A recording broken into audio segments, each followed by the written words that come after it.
I'm actually curious about all that. Like, I mean, you guys. I feel like you guys are in the hotbed of what is acceptable for club DJing down here. Mm-hmm. It's like I don't think people quite get.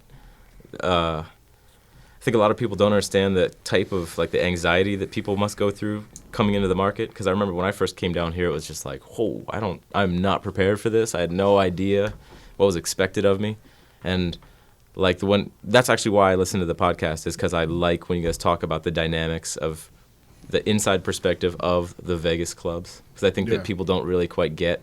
They think it's all glamorous and everything. They think it's like you've made it once you get down here. They think that once you get in, you're set. I mean, I just like hearing. The one thing, there's a couple rules out here. Number one, never announce a residency, because you don't know what's gonna happen. Like a new club, like never open a new club. Never be the DJ that's the resident and announce your new residency at a new club, because there could be all types of marketing problems with a new club, but they are not going to blame the marketing team. They are going to blame the DJ. So a lot of would announce their residency at a new club, really good DJs, and they would lose their residency after 2 weeks. Just because the club's not popular. And that's an L. That's a significant L when you announce some shit. That's worse than a 3-star, like what you were saying. Right. Yeah. That's like, yo, you got the, you know what I mean? Yeah, you got pulled, yo. Yeah. So like, that's one thing you never do. A new club, if you start it out, keep it low. Keep it like, yo, I'm over here. You know, it's not a residency. I got a night there. You know what I'm saying? So, because you never know what's going on. There's so much politics. There's so much ego. There's so many people to please in Vegas. The high rollers, the crowd, the owners, the whatever, the promoters. And then you just don't know what's going to work and what's not going to work. But we used to, like, there used to be a couple DJs that used to open new clubs, and we just knew, like, after those DJs got shifted out, the next round of, like, whatever was the next round of DJs, you knew whether that club was going to survive or not. Because if it was like, if you try to put Team A in there and the club didn't survive, and then you got like Team D in there, then it's a wrap. It's kind of like, you're like, yo, how do you go from here and then go down to these and like, that makes sense.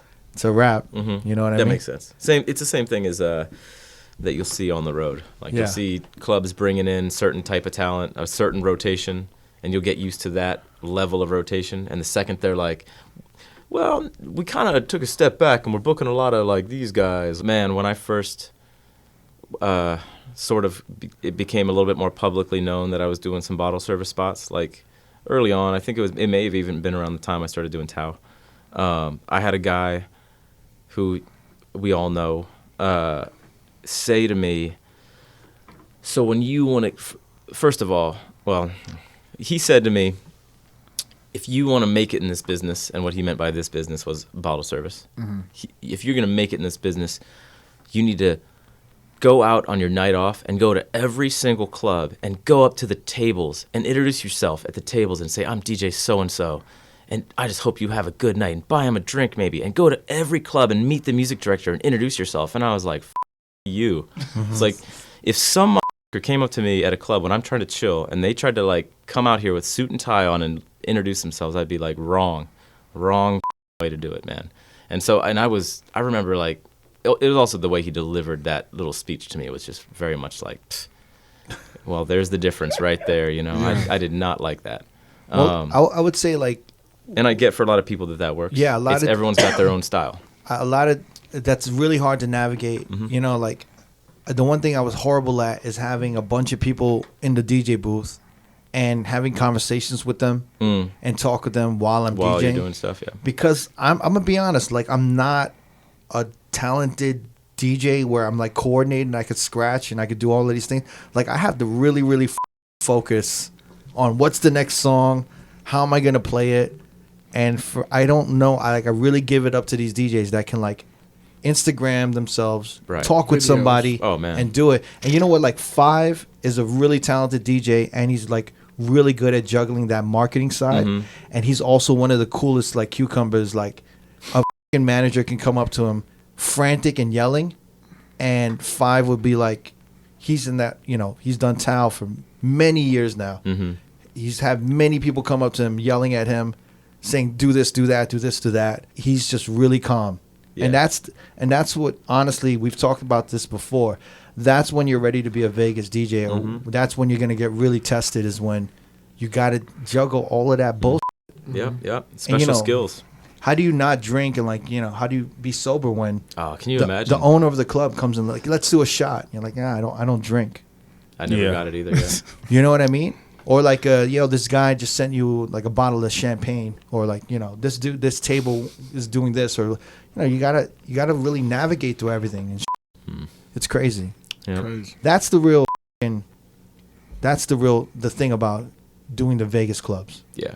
I think the only way that I've ever made it work is just by doing a lot of different stuff. I love playing in Vegas clubs. I love playing in different bottle service clubs and playing to like that style of room. I also love going and doing showcase sets. I love playing basement parties and weird stuff. But you've established your name to a certain point where it grants you a certain amount of freedom and respect. Somehow, I don't know how, but somehow, yes, I did. It's like, not somehow. Yeah. You've done it. Yeah. You've done a good job of it. Like I will say that we were talking about this earlier. I think that's why I haven't had to go through the really deep, muddy waters of what can happen in a Vegas club. Right. Like, I get I'm there because they appreciate my angle on things. And so, I hope. I'll tell you, I'm obviously not there because I'm bringing in like mad people. I'll have fans or whatever, but I'm not gonna like sell out every table. I'm not gonna. But it'll be different, And I think as long as they respect the angle. But I also think that's an odd cool. angle.